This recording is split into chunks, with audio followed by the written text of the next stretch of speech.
commentaries you shoot with Tony Atlas. We heard of some of the racism he dealt with in the business, coming up in the business in the in the southern-based NWA. What challenges, if any, did you face as a black man trying to make it in a dominantly white man's profession?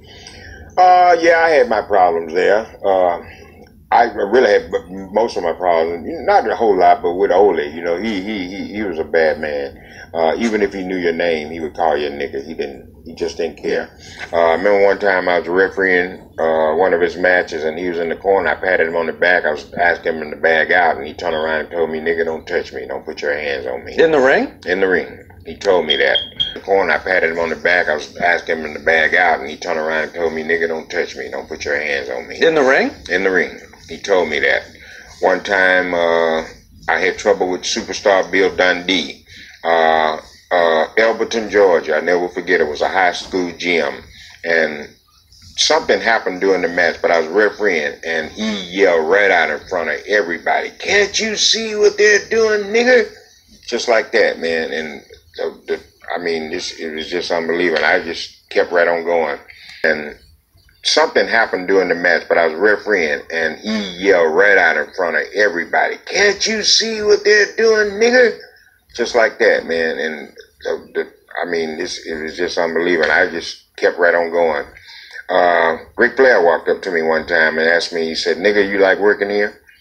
And I didn't know what the deal was. And Ric Flair walked up to me one time and asked me, he said, "Nigga, you like working here?"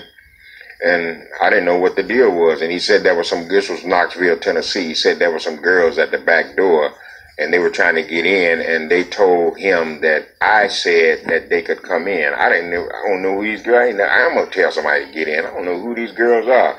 But I think it was just a way to pick at me. And I remember Kevin Sullivan and Eddie Gilbert telling me, you know, that when they went to him to present the manager deal, you know, me being a manager, that he hated it. He didn't want Yeah, he hated it. He didn't want no part of it.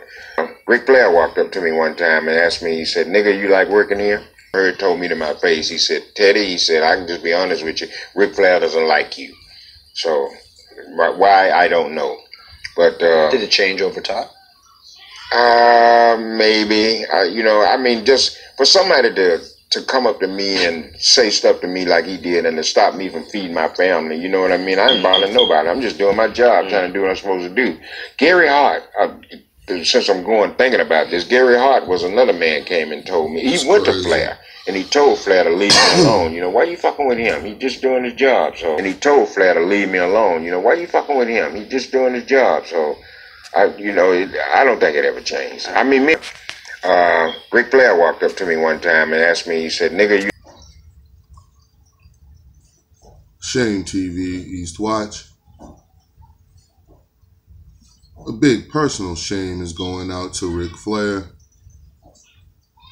the nature boy, racist Ric Flair. You heard it.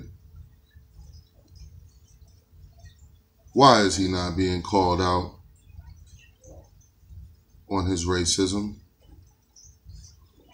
Why does this man get to openly tour the world and just said about how he used to sleep with black women whilst calling black men niggers on a routine basis, letting them know how he really feels about them? And that goes out to all you bedwenches.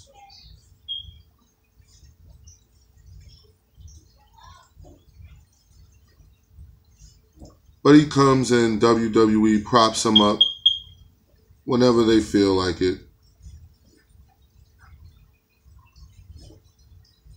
And it's known that he called Teddy Long. In one video, Teddy Long stated that, the brother you heard earlier, that Ric Flair called him nigger more than he called him his name. Shame. Shame. Shame. So let's not forget, people. Shames go around to all those who deserve it. Here at Shame TV East, watch my calculated shame givers, and I have no problem with handing a brother, a Mexican, a whoever in Anybody can receive a shame, just as long as you're deserving of such. And I think that Ric Flair calling Teddy Long nigger, as much as he called him his name, trying to get the man's job taken away from him, and now gets to run around here every day and be, woo, nature boy, all up with those NFL players, the black players, and doing his Ric Flair strut and all that, like he's so cool to stay relevant, whilst you fucking hate them. This is the shit that I hate. This is why I give out shames. Ain't no need in trying to fight nobody and do this to nobody. Nah. I'm going to point out what you do, and this is what you will receive. Shame. Shame. Shame.